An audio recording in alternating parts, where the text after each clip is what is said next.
My name is Mohnish. I'm 17.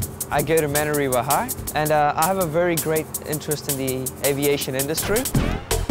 Well, you're in the right place, Mohnish, because the Air Force has a range of jobs for anyone interested in aircraft. And leading aircraft man Chris Anker is going to show you the critical work done by avionics engineers. Basically what we're going to do today is take you through a couple of the instruments on the aircraft, show you what we do as avionics, and then we're going to shoot back to the bay and try and fix them. Okay, so let's have a wee look. Yep. Alright mate, this is the flight deck of our C-130 Hercules. Basically all these gauges are what we look after as avionics. We've got fuel gauges, pressure gauges, various things like that. It's such an important trade because if anything were to go wrong, it's the safety of all the people on that plane that falls on our shoulders. So if we do something wrong and the plane crashes, that's a huge deal. If something doesn't get done right, there's potential for those people to, there's potential for loss of life. It's quite literally that important. Squadron-based technicians identify faults with equipment and send them back to the bay to be fixed. And Mohnish is going to have to fix an HSI unit. This is the glide slope indicator, and what that tells the pilot is when it's coming in for a landing, it's the ideal angle for the aircraft to be approaching at in order to make a very successful landing. Okay. And what happens when this flag displays itself is telling the pilot that that information being received into the instrument is unreliable. Right, we'll get you to fire it up. That's those two switches there. Okay.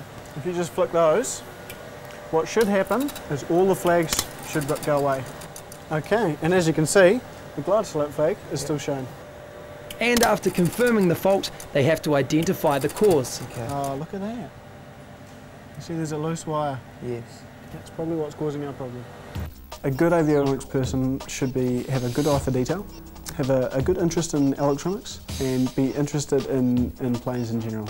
Patience is a big key factor. You need to be able to keep a cool head and nut it out. So if you want to flick the power back on. Yep. And the flag goes away. Nice work. You managed to fix an HSI, that's great. In the Air Force, Smoko is called Joe, and it's a perfect time for Mohnish to relax and have some fun with the other avionics staff. I think it's a lot different to what it's commonly perceived to be. The impression that I got as military before I joined up was that it's all just marching around and doing disciplinary type of stuff. And the reality is quite different. But they are soon back to work as Chris introduces Mohnish to the P3K Orion, which carries some serious avionics hardware. It's a maritime patrol vessel and used primarily for search and rescue type operations. It uses the infrared turret here, also the radar and a couple other boxes on the plane in order to try and locate people while they're in the water. So this is the TAC rail. Each one of these stations is an operator sitting, and they control different parts of the aircraft. The infrared electro-optic turret is a highly specialised piece of equipment, and Corporal Karim Aldara is going to show Mohnish how it works. It's the colour and stuff like that. You can use that button there, so swaps between cameras. The turret is gyro-stabilised and can track moving objects automatically with the help of special software. So they don't need to twist? No, they're all looking at the same thing at the same time. Inside the turret there is a colour daylight camera, a high zoom spotter camera and an infrared one as well. Yep. And then you can zoom in with the other button in there. I'll show you some of the things the system can do. Should be able to pick this up. The infrared camera sees heat and turns it into an image, which makes spotting a warm-bodied person against the cold ocean much easier. Okay, Mohnish, here we are at the radar bay. This is the same radar that we looked at on the P3 before. Yep. It's radar stands for radio detection and ranging. Basically what it does is it'll send out a pulse, and that pulse will then reflect off objects in the distance and then come back to the receiver. Basically what that does is it'll paint a picture of the terrain or the weather, depending on what the radar is tuned to. But this particular radar, it has a bit of a fault with it. This servo just here, it's gone kaput, for and we need to change it. The servo spins the radar at 150 revolutions per minute, but this one's not going anywhere. There we go. As you can see, it's not moving. So that's our fault confirmed. Now what we need to do is fire down the power and change that servo. When it's working, the radar can emit 2,000 pulses a second, revealing a phenomenal amount of detail from the surrounding world. Okay, we'll just pop that on the bench over here. Now we have a serviceable one from Stores, and we're going to open this up. That's the way. Yep. And that needs to go back where the other one was. So with all Mohnish's careful attention to detail, will his radar repair get things spinning again? Nice work. Look at that. Nice work.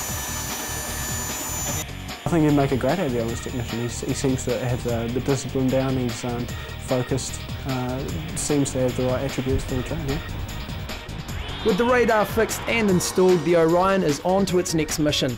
So how has Mohnish found his time in avionics?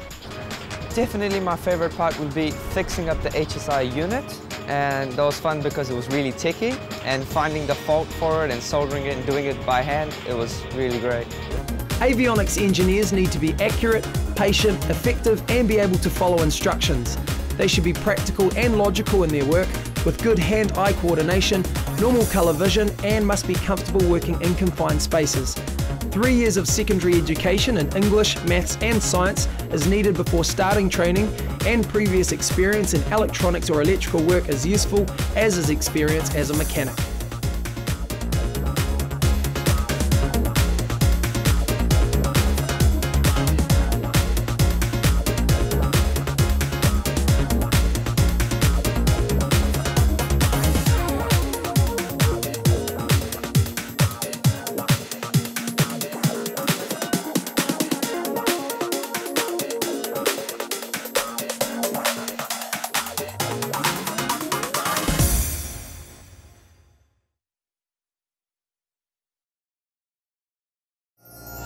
Supporting local content so you can see more of New Zealand on air.